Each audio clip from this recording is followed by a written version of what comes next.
Do you want me to swap to a different mic? No? Carry on. Okay. I don't know how many of you were here a couple of weeks ago when Nigel spoke about hope. And he shared the story of Abraham and Isaac. And it was about how Abraham, in obedience, took Isaac, his long-awaited son, up Mountain Moriah to offer him as a sacrifice to the Lord. Until, at the last minute, God provided a ram caught in a bush. Now, I don't know about you, but when I hear these Bible stories, I can find it easy to turn Abraham and his wife Sarah into these perfect humans who seem to have a level of faith that most of us could only dream of. We remember those big faith moments, the moments of great obedience, the moments of great courage, and we can end up thinking, I don't think I could ever have faith like Abraham. I just don't think I've got it in me. That's what I found myself thinking a few weeks ago. But, always a but, when we read and we go back to Genesis, we discover something different about the life of Abraham. We can forget about some of the other stories of their lives that were much less impressive and, quite frankly, sometimes just embarrassing. The authors of the book of Genesis don't present Abraham as a spiritual superhero. Thankfully, the Bible doesn't tend to sanitize its heroes of faith. Instead, Abraham and Sarah are presented as flawed human beings, just like us. They're a couple who wrestle with fear, uncertainty, waiting, who needed an awful lot of patience and an awful lot of faith. And perhaps most importantly, a couple who discovered that God could indeed be trusted. Now, most of us have experienced this tension between wanting to trust God, but also the temptation of wanting to take control, to take matters into our own hands, to get the results that we want and when we want them, particularly if God doesn't appear to be working to our schedule. Sound familiar? Or maybe that's just me. This morning, I want to look a bit deeper into the story of Abraham and Sarah and the God who makes them some outrageous promises, but who is also an outrageously faithful promise keeper. Their story really starts when God speaks to Abram, not yet Abraham. I apologise now for the times that I'm going to slip in between the two. But he speaks in Genesis 12, and if we could have that first slide up, please. The Lord said to Abram, "Go from your country, your people, and your father's household to the land that I will show you. I will make you into a great nation, and I will bless you. I will make your name great, and you will be a blessing. I will bless those who bless you, and whoever curses you, I will curse. And all peoples on earth will be blessed through you." So Abram went, as the Lord had told him, and Lot went with him. Abram was 75 years old when he set out from Haran. He took his wife Sarai, his nephew Lot, all the possessions they had accumulated, and the people they had acquired in Haran, and they set out for the land of Canaan, and they arrived there. Abram travelled through the land as far as the site of the great tree of Moreh at Shechem. At that time, the Canaanites were in the land. The Lord appeared to Abram and said, "To your offspring I will give this land." So he built an altar there to the Lord who had appeared to him. So God speaks to Abram. We don't know how he does it, but God says, "Go from your country, your people, and your family security." So let's just pause and think about that for a moment. He has no map, no timeline, no evidence, and he simply goes. It's quite an extraordinary act of trust. Genuinely impressive faith. But as well as an instruction to go and leave the place that is their home, God also gives Abram some promises about a future, a family, and a blessing. At this point, Abram and Sarai are landless and childless. Genesis 11 tells us that they were without children, that Sarai, who's not yet Sarah, was unable to conceive. To be a great nation and have offspring, there needed to be an heir, a son, a next generation. Why would God choose a couple who are unable to have children to start the nation of Israel? Now, if it were me, I'd be looking for a really fertile couple with a large family. But God doesn't work like that. Yet these words, right from the outset, remind us that God has the freedom and power to work his will among hopeless situations. God also promises a blessing, and it's not just a blessing for Abram. All peoples on earth will be blessed through you. That's a big statement. From the very beginning, God's plan wasn't just to bless one family, but through that family to bless the entire world. That's an astonishing promise to a landless, childless, elderly couple. And yet God speaks as though this future is already settled. Abram is 75 years old. Sarai, probably a bit younger, but probably well past her age of conceiving a child. They have no way of fulfilling this promise in their own ability. They have packed up their entire possessions, of which it sounds like there were quite a few, and are moving to a land already inhabited by someone else, the Canaanites. Humanly speaking, these promises look quite impossible to fulfill. As one Genesis commentator says, it is in situations of human helplessness that provide occasions for God's power to be demonstrated and recognized. Abram goes, he trusts God. He leaves the stability and the settledness of Haran, and he goes to Canaan, stepping into uncertainty and a new life of faith. And we quickly discover that Abraham's faith is real, but so also are his fears. After a while, there's a famine in Canaan. There's no food, they're hungry. Abraham's responsible for many mouths to feed. So they make the decision to move to Egypt for food and provisions. As it turns out, this isn't one of Abraham's finest moments, because on the journey there, he becomes afraid for his safety. He convinces himself that if Sarai is known to be his wife, he will be killed, as Pharaoh will want her for himself. And we see a man who trusted God enough to leave everything he knew behind and travel to a new land on the basis of God, on the basis of a promise from a God he barely knew, now struggles to trust God with his own personal safety. So he hatches a plan and he passes Sarai off as his sister. Not so worried about her safety as he is his own, he was happy to hand her over to the Egyptians and save his own skin. Not such an attractive quality, I find. But things don't go well for Pharaoh with Sarai as part of his household. The truth eventually comes out. Abraham is forced to confess his deception to Pharaoh, who rebukes him. He hands Sarai back to him and basically kicks him out of Egypt. Later in Genesis, again, concerned for his own welfare, he again tries to pass Sarai, his wife, off as his sister, with similar negative consequences. But the years pass by, and some more years.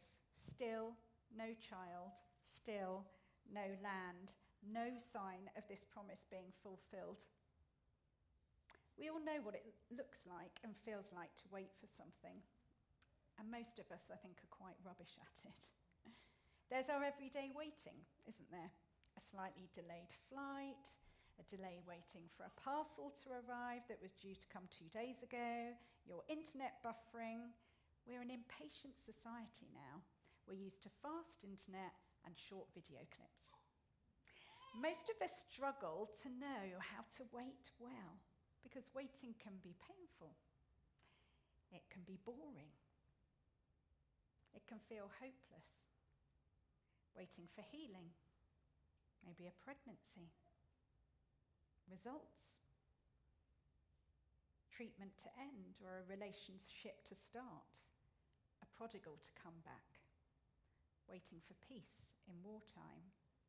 These things can be really hard to wait for.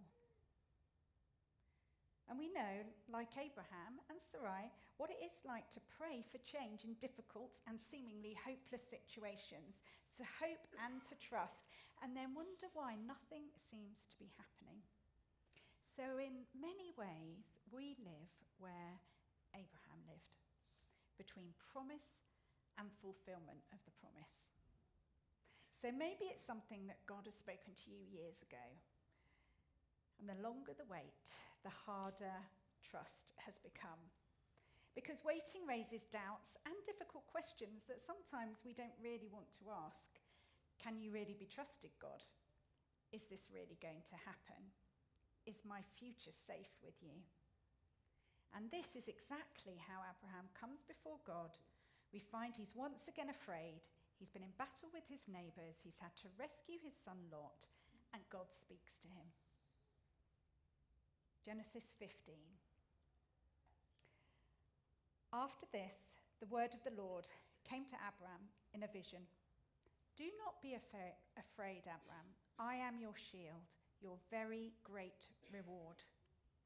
But Abram said, Sovereign Lord, what can you give me, since I remain childless, and the one who will inherit my estate is Eliezer of Damascus? And then Abram said, You have given me no children, so a servant in my household will be my heir. Then the word of the Lord came to him. This man shall not be your heir, but a son who is your own flesh and blood will be your heir. He took him outside and said, Look up at the sky and count the stars, if indeed you can count them. Then he said to him, So shall your offspring be. Abram believed the Lord, and he credited it to him as righteousness. So Abram comes before God with all his doubt and his fear. Sovereign Lord, how can I know? You can hear the years of frustration spilling over. It's the cry of someone who's fed up with disappointment and fed up with waiting. How can I continue to trust in the promise when the evidence against the promise is all around me? God, you said this and it's not happened. He concludes that because it's not yet happened, then it won't, that this is the status quo. There will be no change to this hopeless situation. He goes on, and now Eliezer will inherit everything. Abraham's telling God all this as if he doesn't know. I found that quite funny. He puts the situation before the Lord and says, This does not match up to my expectation of your promises. Can I really trust you to do what you said you would? Maybe you've had conversations like this with God too. God doesn't come back with a rebuke, but instead offers reassurance and a repeat of the promise. This man will not be your heir. Your heir will be your own flesh and blood. Come outside. So Abraham goes outside. He looks up. Let me show you the stars. And God again speaks about how plentiful his descendants will be. And arguably what we have next is one of the most significant verses for understanding faith. Abraham believed the Lord, and he credited it to him as righteousness. God is not put out by this challenging and questioning. As I said, he doesn't rebuke Abraham.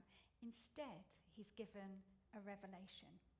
He looks up at the multitude of stars. Maybe he tries to count them. He's given a revelation that God is God. And he believes. I love what Walter Brueggemann says here. He says, the same God who gives the promise is the same God who makes it believable. Abraham receives no new information, yet he now believes.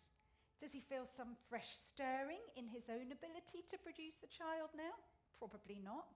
Does he have new expectations for Sarai? No.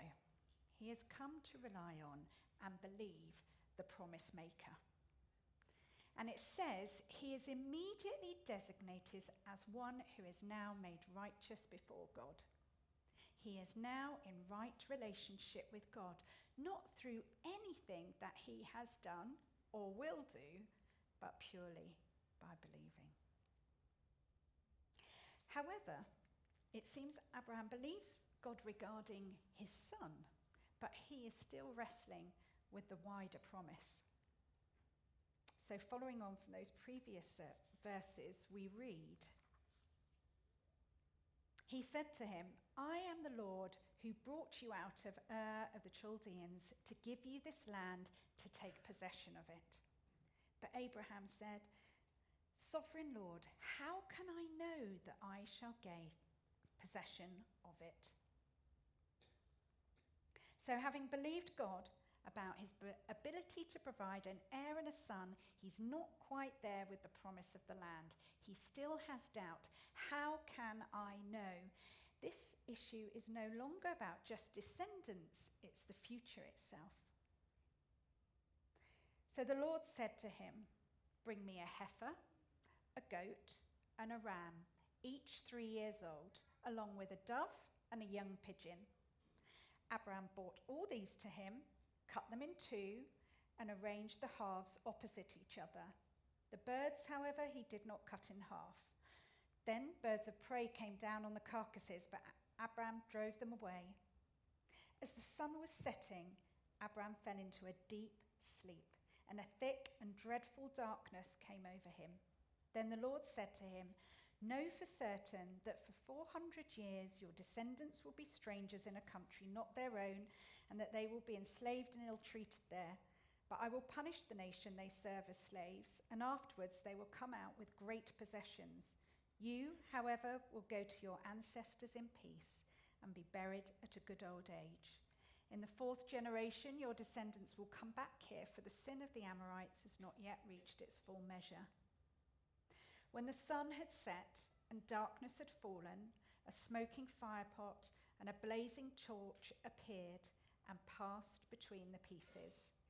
On that day, the Lord made a covenant with Abraham and said, To your descendants I give this land from the Wadi of Egypt to the great river, the Euphrates. What is going on here? It all sounds a little bit strange. God tells Abraham to bring some very specific animals, but then gives no further instructions. Yet Abraham knew exactly what he was to do. He'd seen this many times before. He may even have participated in this before. So he cuts the animals in two and lays them opposite each other. It sounds very messy and quite hard work, but Abraham was in familiar territory. This was a covenant ceremony. It was a ceremony of the most serious kind of promise, the weightiest of oaths. The ceremony involves setting each half of the animal either side to create a passage between the two, as in the picture. Then the two parties both would walk between the rows of animals, thereby pledging, if I break this covenant, may what happened to these animals, may this happen to me. In other words, it's not only my reputation that's on the line here, it's also my life, if I don't honour this promise I'm making. Now, this was a common way of making a solemn promise legal at this time. But not this night. Something different happens. Abraham prepares the animals. Abraham waits. He knows what comes next. The covenant partners walk through the pieces together. That's how it works. But that's not what happens. God puts Abraham into a deep sleep. The text says a dark and terrible sleep, which infers the weight of God's holiness and divine presence that came down, and the prophetic word that he was about to receive about his future descendants. But then we're told, as the sun sets, a smoking firepot and a blazing torch pass between. Throughout Scripture, smoke and fire have been used to symbolize God's presence. Think Moses and the burning bush, and when the Israelites escape from Egypt and are wandering through the promised land, they're guided by a pillar of fire and smoke. Instead of Abraham and God walking between these animals to symbolize their oath, only God himself passes through. Abraham does nothing. And that is quite shocking.